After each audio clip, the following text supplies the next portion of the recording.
Advanced switching technology. Now, first in advanced switching technology, we have rapid spanning tree protocol. We have already seen spanning tree protocol, and this is what a rapid spanning tree protocol. One big disadvantage of STP. One big disadvantage of STP is the low convergence, which is very important in switched network. Normal STP conversion time is almost 50 seconds. That means when we connect any device, it will take almost 15 seconds to active those ports.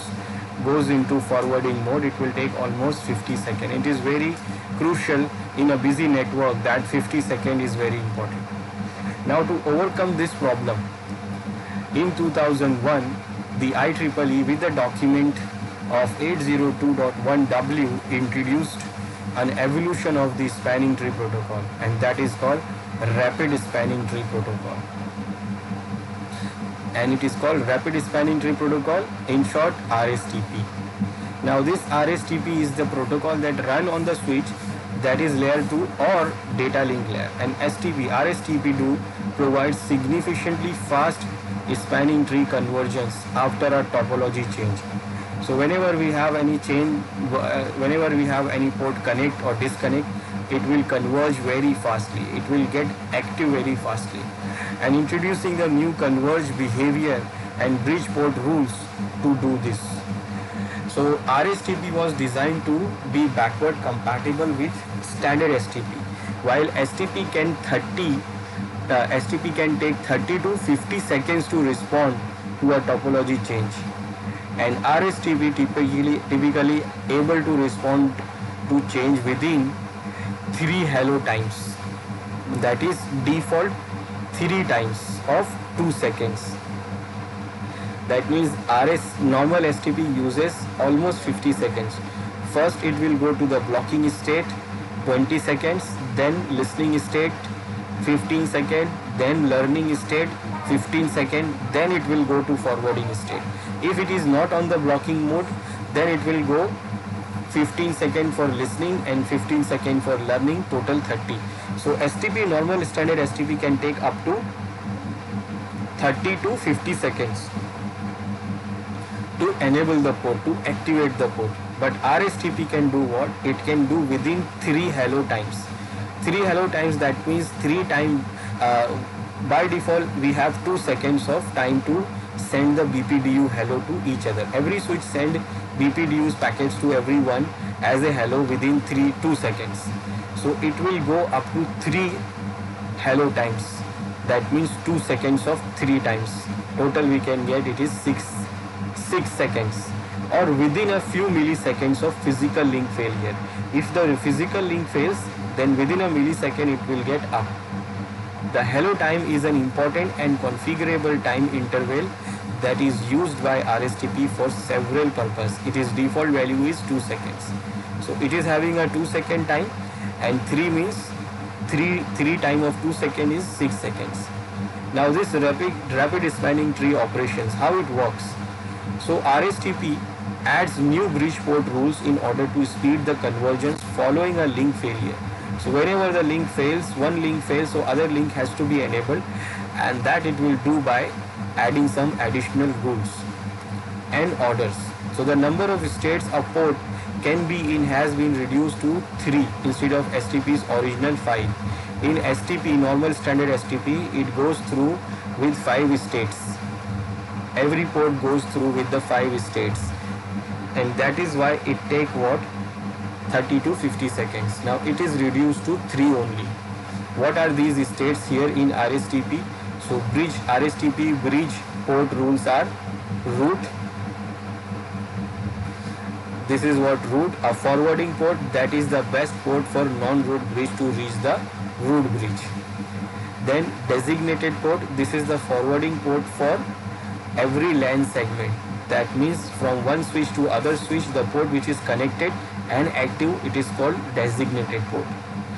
Then we have another port state, that is alternate. Now this alternate path to the root bridge It is what? It is the alternate path to the root bridge, and this path is different from using the root port. So we have already decided the root port, and other than that, if you have other port, it will consider as a alternate port. Then here we have new thing which is called backup port. A backup redundant part to a segment where other bridge port already connects. So this is what another port type we have in this RSTP, which is called backup, or we can say it is a redundant path to the segment. Segment means other switch where another bridge port already connects. And disable. Disable, that means it is not strictly part of STP. A network administrator can manually disable the port. This is basically when administrator do shut down the port and it says disable. Now RSTP switch port states. Now which states it goes? STP goes through with 5 states and it goes through only 3. So there are only 3 port states left in RSTP that correspond to the 3 possible operation states. And that is what? Discarding, learning and forwarding. So discarding means the port does not forward frames, process received frames or learn MAC addresses. But it does listen for BPDUs like the STP blocking state.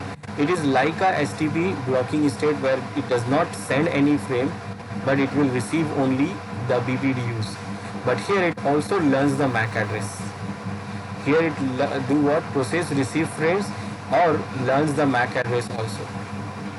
Then learning.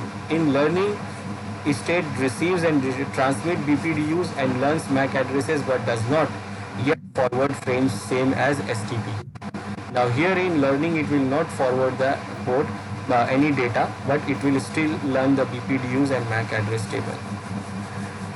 Then the forwarding state. Now forwarding state receives and sends the data, normal operation, learns MAC addresses, receive and transmit BPDUs, same as STP. So here we see we don't have the blocking state and we don't have the listening state as normal STP. And because of that the port can be active very quickly. Now STP operations, how they operate. So the operations are like, first, detection of the root switch failure is done in hello 3 hello times, which is 6 seconds if the default hello time have not been changed. So if the default hello time is not changed, that is 2 seconds. So within 3 hello times, that means within 3 seconds, the detection of root switch failure will be detected.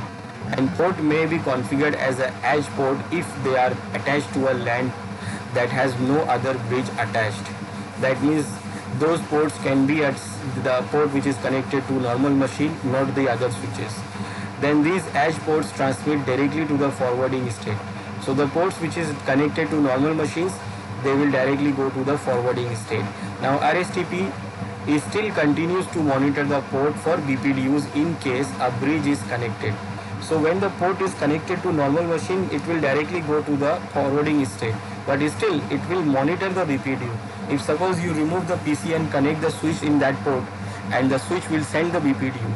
So this RSTP protocol, it will receive that and it will detect it. So RSTP can also be configured to automatically detect the edge port. So we can automatically configure the port to detect automatically the edge port. Edge port means the port is connected to normal PC or normal switch, other than switch. So if it is connected to normal PC, that is what it is called edge port. As soon as the bridge detects the BPDU coming to an edge port, the port becomes a non-edge port, and it will become non-edge port and it will start transmitting and exchanging BPDUs on that port. Now RSTP calls the connection between two or more switches as a link type connection. A port that operates in full duplex mode is assumed to be a point-to-point link. Full duplex, that means it can receive and send. Whereas the half duplex port is considered a shared port by default. Half duplex, either it can send or receive. So it will consider as a shared port. Now this automatic link type setting can be overridden by explicit configuration. This is automatic setting, but we can change it by configuring by self. Now RSTP improves the conversions on point-to-point links by reducing the maximum edge time to 3 times of hello interval. This is the important thing we have in RSTP, that it is reducing the convergence time. So it reduces the convergence time by reducing the maximum edge time to 3 hello time, and removing the STP listening state and exchanging a handshake between two switches to quickly transition the port to forwarding state. So it will use hello handshake to change the port to forwarding port. So RSTP does not do anything differently from STP on shared link. So if it is a half duplex, then it will not do anything on that. It will work like a normal STP. Unlike in STP, RSTP will respond to BPDUs sent from the direction of the root bridge, and an RSTP bridge will propose its spanning tree information to its designated ports. If another RSTP bridge receives this information and determines this is the superior route information, it sets all its other ports to discarding. And the bridge may send an agreement to the first bridge confirming its superior spanning tree information. And the first bridge, upon receiving this agreement, knows that it can rapidly transit that port to the forwarding state, bypassing the traditional listening learning state transition. So what it do? When it receives the port, when suppose any switch receives the port, the BPDU from the root bridge,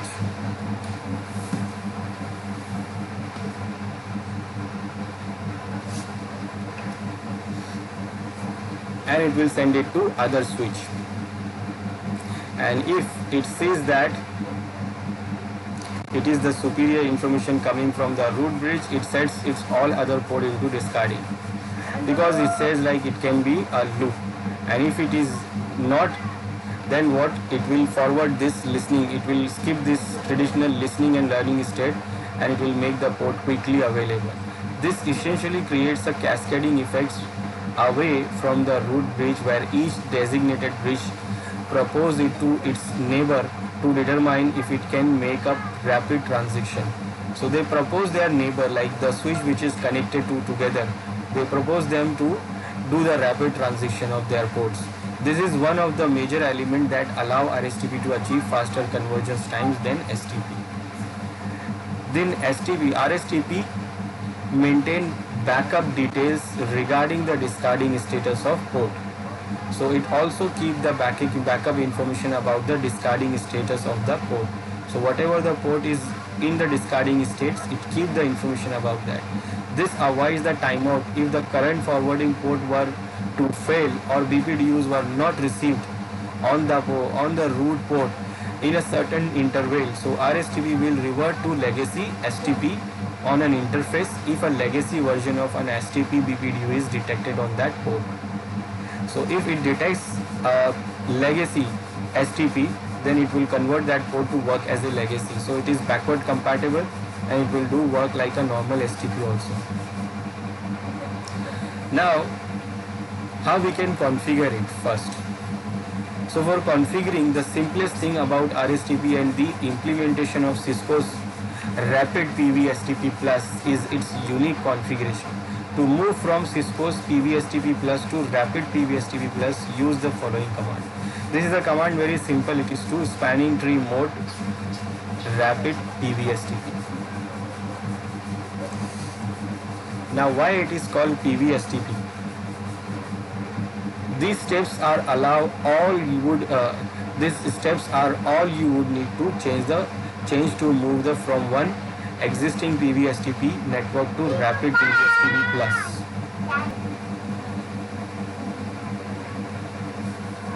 Now first place, and then what is PV-STP? Basically it is per VLAN STP. We will get into that.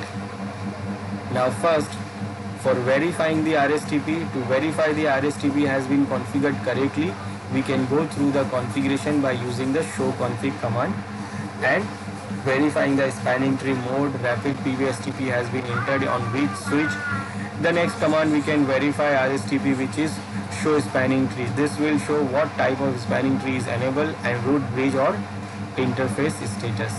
So simply we can run either show spanning tree command, or we can run show running configuration command.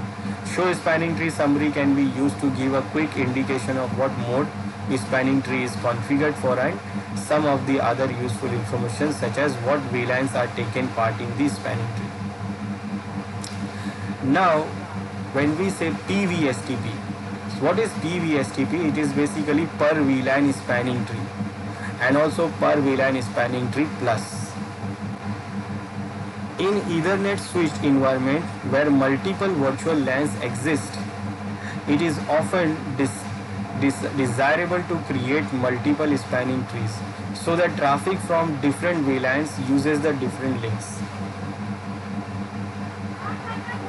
Now Cisco's proprietary version of spanning tree protocol, that is per VLAN spanning tree and per VLAN spanning tree plus, creates a separate spanning tree for each VLAN. This is the proprietary of Cisco. Normal IEEE standard is what normal spanning tree, and this is what per VLAN spanning tree plus. Now both PVSTP and PVSTP plus protocols are Cisco proprietary protocols, and few switches from other vendors support them, and they use a different multicast address like this one.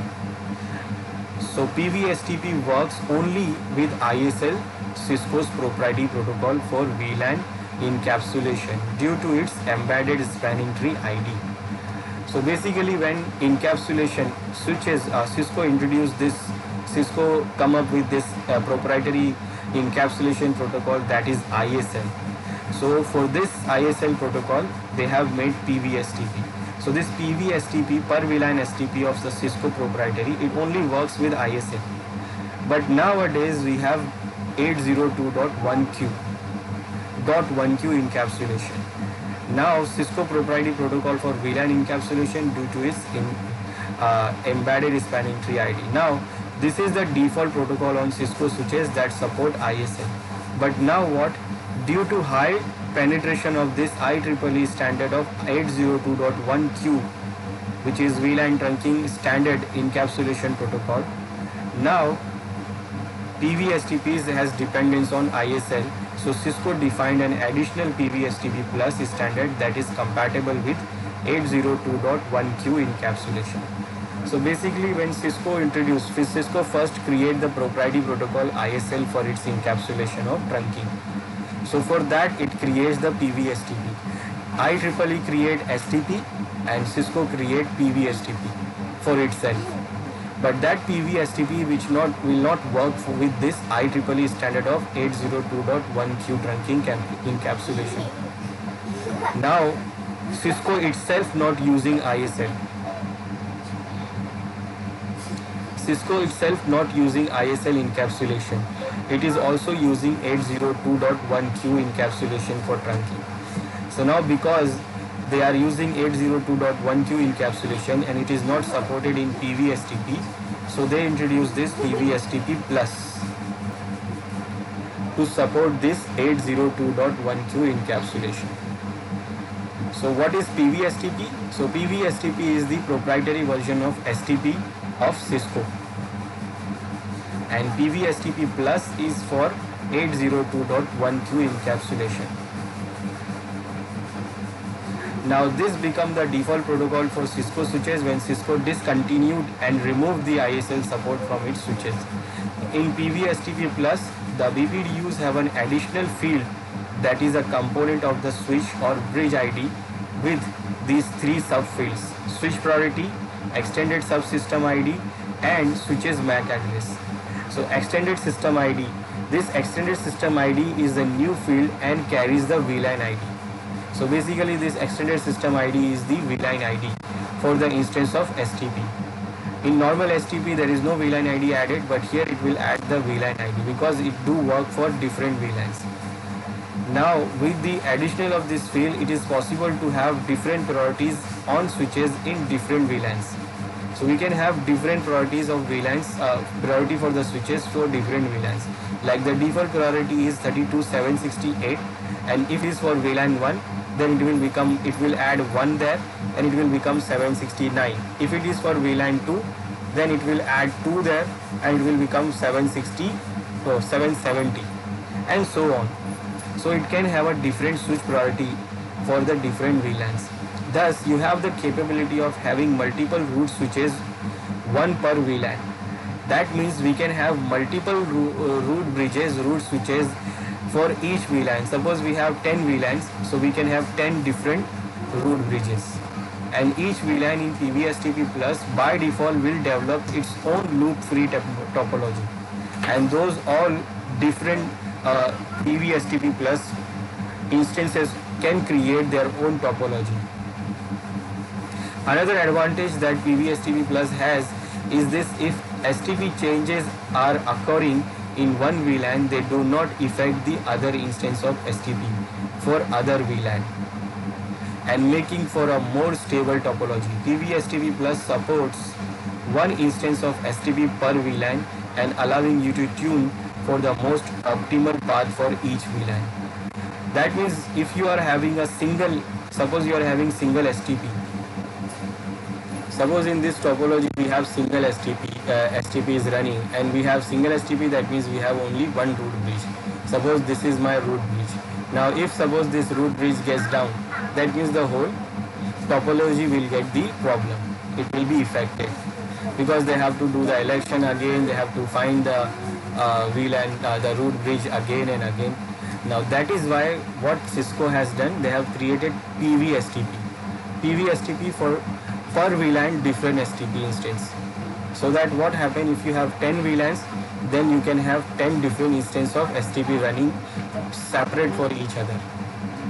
And then if this bridge, if this switch is a root bridge for one VLAN, so we can have different root bridge for other VLAN. And if we lost one root bridge, so it will affect only that VLAN. It will only affect that VLAN STP instance, but the other VLAN STP instance can still be work. This is the benefit of having the PVSTP.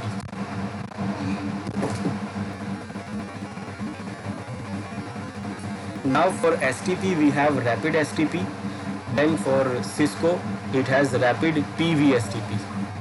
So this is Cisco's proprietary version of Rapid Spanning Tree Protocol, and it creates a spanning tree for each VLAN. Just like PVSTP, Cisco refers to this as Rapid per VLAN STP. And that is what, when you see the configuration here, it goes like spanning tree mode Rapid PVSTP. So when you configure in Cisco STP or Rapid STP, so it is like STP is PVSTP, and Rapid STP means what? Rapid PVSTP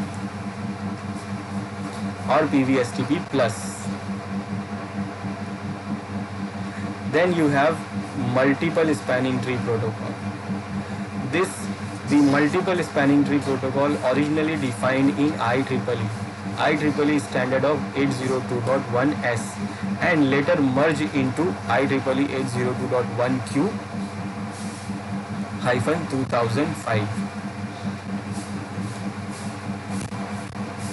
which defines an extension to RSTP to further develop the usefulness of virtual LANs, that is VLANs.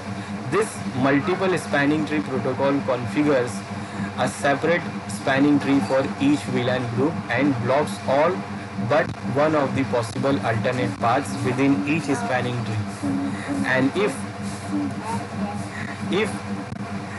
there is only one virtual LAN in network, single traditional STP works appropriately. And if the network contains more than one VLAN, the logical network configured by the single STP would work, but it is possible to make better use of the alternate paths available by using an alternate spanning tree for different VLANs or groups of VLANs. MSTP allows in formation of MST region that can run multiple MST instances. Now this is actually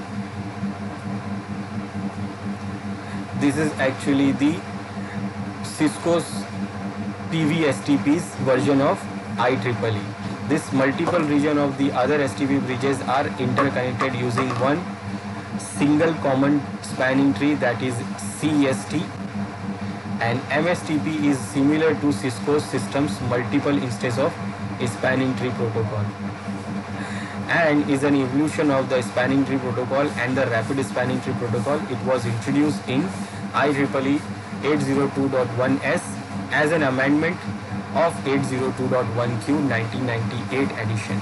Standard IEEE 802.1q 2005 edition now includes MSTP. So this is what the advanced STP we have. Normal STP it is introduced by IEEE, and Cisco made its own STP and it is called PV-STP. It made it for per VLAN STP.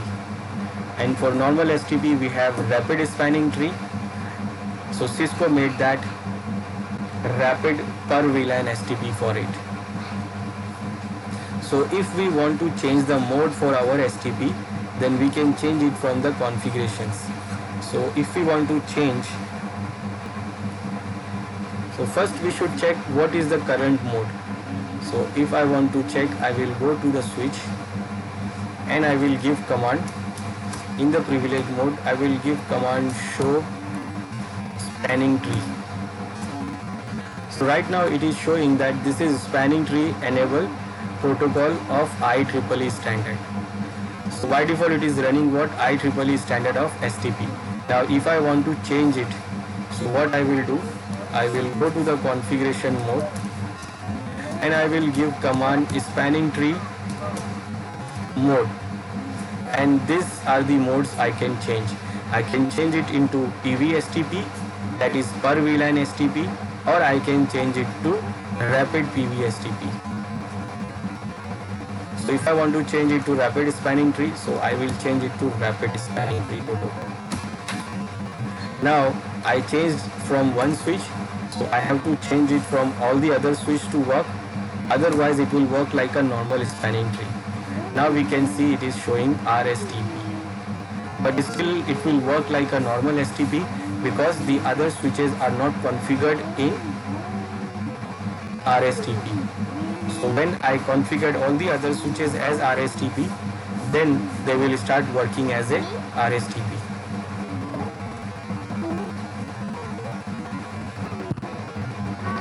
Now the next thing is Ether channel. This Ether channel is a port link aggregation technology developed by Cisco and which provides fault tolerant high speed links between switches, routers and servers. Ether channel technology allows multiple physical Ethernet links, that is fast Ethernet or gigabit Ethernet, to combine into one logical channel. And Ether channel technology allows grouping of several physical Ethernet links, that is fast Ethernet or gigabit Ethernet or 10 gigabit Ethernet, to create one logical Ethernet link for the purpose of providing fault tolerance and high speed links between switches, routers and servers. So this Ether channel do what? In simple way, it creates, we can use what, multiple links to connect two devices, either switch to server, server to switch to router. So we can connect them together by using multiple different links. Why we use this? To fault tolerance or getting the high speed. And they will work as a single link when we configure them as a Ether channel. For example, suppose we have a switch here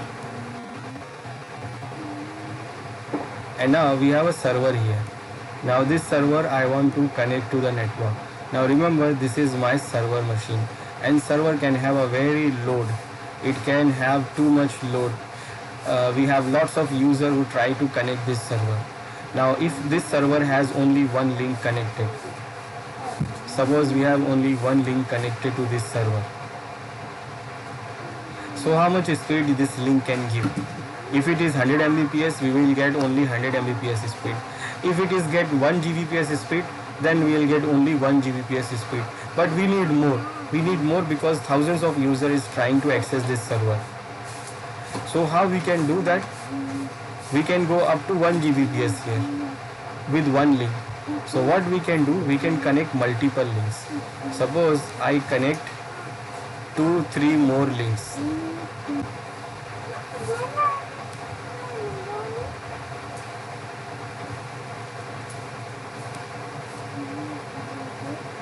Now when you connect these 2-3 more links, then still they will not active, only one will work because they are separate links. So what we can do, we can configure this link aggregation thing. So in Cisco switches, what we configure, ether channel configuration, and what we do, we combine these different ports to work like a single port,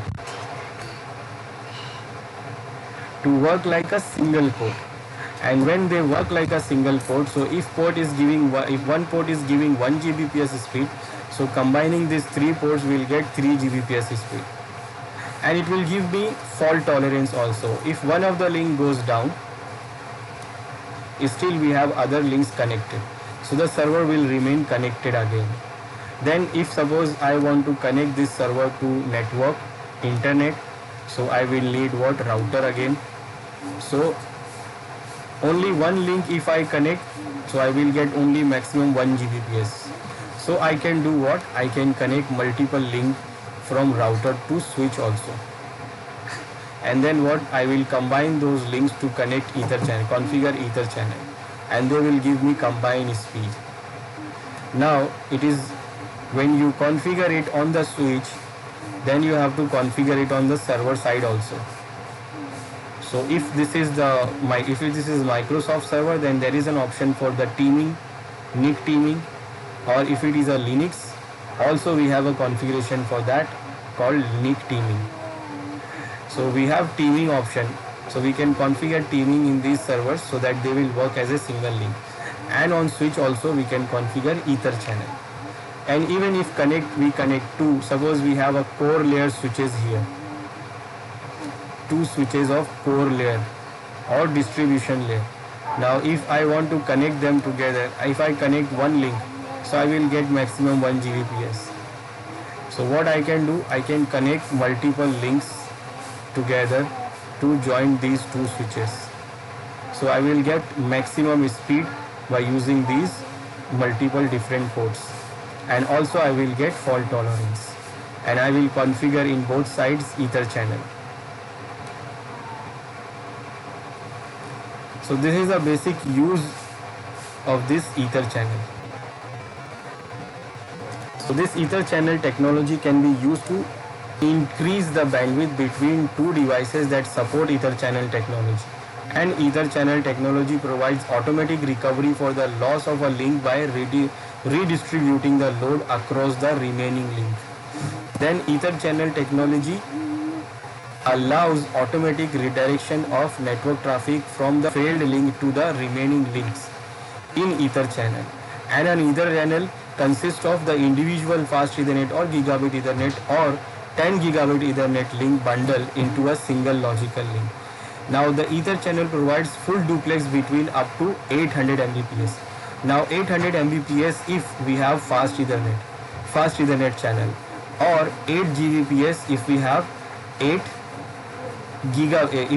gigabit Ethernet, or 10 Gbps if we have 10 Gbps Ethernet channel. Now between switches, routers and servers. Now 800 of fast Ethernet, that means we can connect up to 8 links. And again 8 Gbps of gigabit link, that means we can connect up to 8 links of 1 Gbps. And one link of 1 Gbps. 10 Gbps. So the main advantage of ether channel technology is that it allows load sharing of traffic among the links in the channel, as well as redundancy in the event that one or more links in the ether channel fail. So ether channel is a Cisco copyright term, and the term which industry adopted is link aggregation. That means when you configure it on the Cisco switches, it is called ether channel configuration. But it will not work until you configured it on the other side also. That means only you configure on the switch, it will not work. You have to configure on the other side also, on server also. So in the switches, it is called ether channel configuration, but basically the basic name for that thing, that configuration is link aggregation, and that is also we can configure here in Windows or Linux machines, and it is called link aggregation configuration.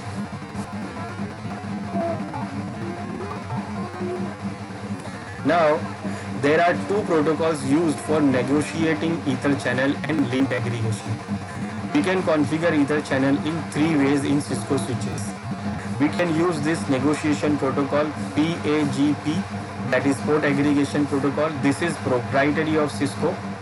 And we can use IEEE standard of link aggregation protocol, that is LACP. This is standard industry standard. Or we can just manually enable the Ethernet configuration, either channel configuration, without using any negotiation protocol listed above.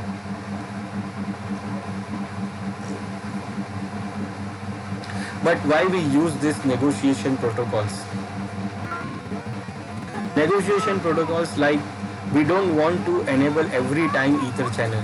If suppose other side wants to configure ether channel, then only I want to convert this port into ether channel, and that is why we use this negotiation protocols. So if I configure this side ether channel and I say put the negotiation protocol, so what it will negotiate with the other side. So it will negotiate with this side. If this side is also agreed to create the ether channel, then they will create ether channel. Otherwise they will not create ether channel. So there is two negotiation protocol, PAGP, port aggregation protocol, and LACP. Now LACP is standard, industry standard. That means if suppose we are having one switch of Cisco in this side, and in this side we may have a server of Linux or Windows. So this is not Cisco. So we can use LACP negotiation protocol on Cisco switches, because this side it supports LACP. Now if I am using it for connecting the Cisco router and Cisco switches or Cisco to Cisco switches, then we can use PAGP. We can use PAGP negotiation protocol.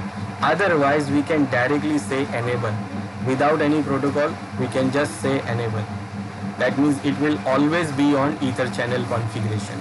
It will not work like a normal port. It will always work like a ether channel port. So the port aggregation protocol and link aggregation protocol can be used for ether channel negotiation. Port aggregation protocol is the Cisco proprietary protocol. Therefore PAGP can be used to negotiate ether channel only between Cisco switches. Link aggregation control protocol is an industry standard defined in IEEE 802.3 AD. So using link aggregation control protocol, Cisco switches can negotiate the link aggregation with Cisco switches from different vendors that support 802.13 802.3 AD protocol. Port aggregation protocol or link aggregation control protocol is used by the switches to learn the identity of partners and capability of partners and the interface properties and capabilities. So port aggregation protocol or link aggregation control protocol groups similarly configured interface into a single logical link, present the group to spanning tree protocol as a single switch port. Now if we configure the ether channel and if we use PAGP or LACP negotiation, so we have two options there, two modes there. Port aggregation protocol has two channel modes, and they are auto mode and desirable mode. Link aggregation also has two channel mode, that is active mode or passive mode. Now what that mode do? Auto mode in port aggregation means what? Does not initiate the negotiation. That means auto mode will not initiate the negotiation first, but responds to the port aggregation protocol packets initiated by the other end. And auto mode in port aggregation protocol does not start the port aggregation protocol packet negotiation. Now desirable mode do what? In this mode, this port aggregation initiates the negotiation and tries to form the ether channel with other end. So if you have one end set to auto and other end set to desirable, then they will create the ether channel. If suppose both the ends are on auto, then they will not create the ether channel. Why? Because they will not talk to each other. They will not say I want to create. But desirable mode, they will say to each other we want to create, and they will create. Same as for the active and passive mode. In active mode of LSCP, link aggregation control initiate the negotiation and tries to form the ether channel with the other end. That means it will try to ask the other end that do you want to create, and if the other one says yes, then they will create. Now passive mode here in this LSCP does not initiate the negotiation but respond to the link LSCP packets initiated by the other end. Passive mode in link aggregation control protocol does not start link aggregation control protocol packet negotiation. That means what? When you have two ports in passive mode, they will not create the ether channel because they will not say to each other that I want to create. But when they are in active mode, they will say to each other that I want to create, and they will create the link aggregation. Or even if you have one port as a active and other port as a passive, then again they can create the ether channel, because active one will say I want to create and passive one will accept it and it will create. This is the same we have here, auto and desirable. And other thing is what? On mode. On mode is directly mode makes the interface into ether channel without any negotiation protocol like PAGP or LACP. So when using the ether channel on this on mode, ether channel will be created only when the other interface group in ether channel on mode. So if the other side is only on mode, then only it will create the ether channel. Switches interface exchange port PAGP packets only with the partner interfaces configured in the auto or desirable mode. And switch interface exchange LSCP packets only with the partner interface configured in the active or passive mode. And interface configured as a on mode do not exchange PAGP or LSCP. Now how we can configure this? So for configuring the port which is going to be a ether channel must be in the shutdown state while configuring the ether channel to prevent the loops and other related problems. So if you are configuring it in the busy network, so first you have to shut down those ports, then connect those ports together and then try to create this ether channel. This is the command to create the ether channel, and to see the information we can check show IP interface brief command to see the ether channel configuration. So let's see how we can create it first. Now here I will use two switches, 1 and 2.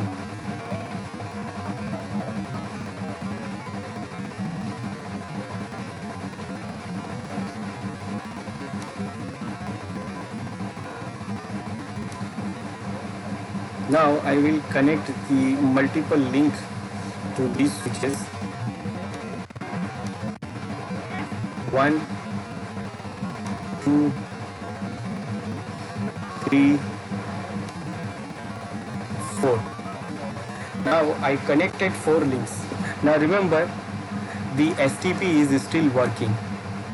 So what it will do actually, it will disable one of the it will only enable one port and disable all the remaining ports, because these ports can create loop and these ports are working separately.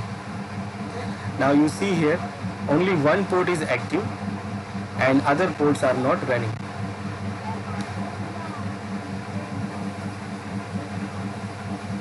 Let's zoom a little more.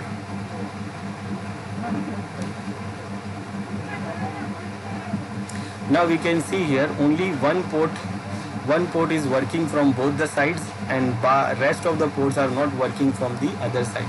Why they are not working? Because of STP.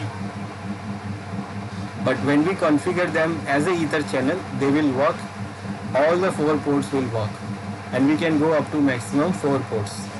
So how we will configure it? So first I am going to configure in this switch. So I will open this switch, and the port connected are 1, 2, 3, 4.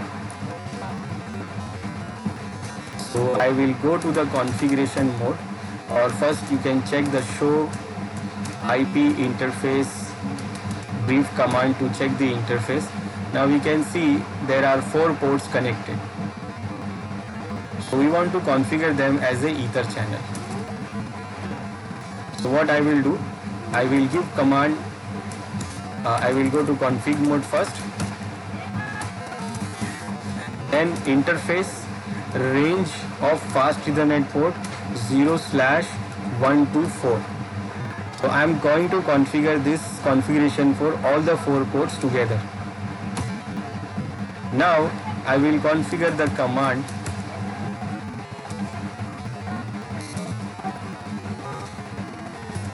channel group.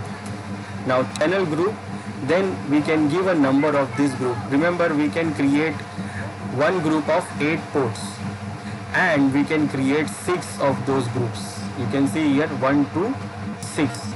So we can create 6 of the groups of 8 ports. So I'm going to create one group here of those 4 ports. I will give number 1. Now here you have to decide the mode. So I will select mode, and now when I give question mark here, we have these options. We have active, auto, we have desirable and passive. So if we go for the auto, that means it is for PAGP auto states. So if you want to make it PAGP auto, then you can use auto command.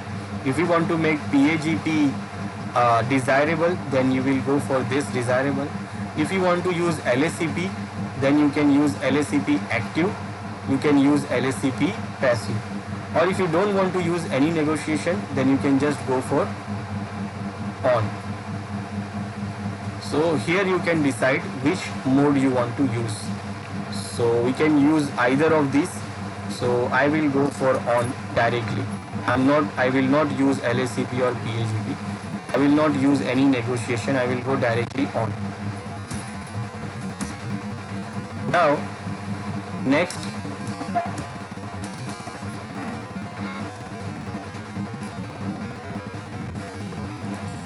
command is channel protocol, and here you can decide which protocol you use if you are using the protocol.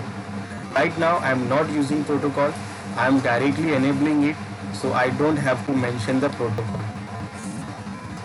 So I don't have to mention the protocol because I have mentioned the on command directly. So if I have used LSCP, then I would have used this LSCP here with this command. If I have used PAGP, then I will use PAGP. But right now I will not use anything because I have used the on command directly on. Now done with this here in this switch, so I will go for the other switch now. Now because I have used the on command directly, so I have to manually configure here also. So again I will check show IP interface brief. So we have 4 ports up connected, 1, 2, 3, 4. So go to configure mode, interface, fast Ethernet 0. I will go for range fast Ethernet 0/124, and then channel group 1 and mode on. Done. I don't have to mention the protocol because I used on.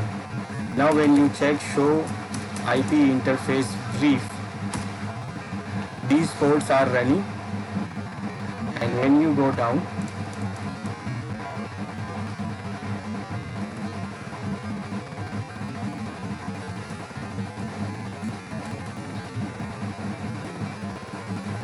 so we can see our port channel 1 configured here, and it is also up.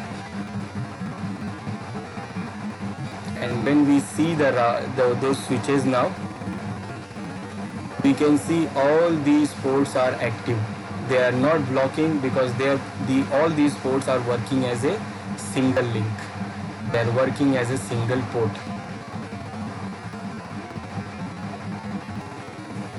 So this is a configuration for Ether channel. If you use the protocol, then you can use those protocol. Like if you use desirable, then you will mention the protocol is PAGP, and if you use LSCP, active mode or passive mode, then you have to mention the protocol as a LSCP.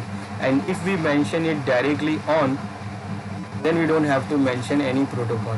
We can directly say channel group 1 mode is on, and then we can go exit. So this is how we can configure the Ether channel, which can connect multiple ports together and work as a single link and give a more bandwidth and more speed, and also it gives the redundancy. Like if some one port goes down, then still our network will work and connected because of the other ports.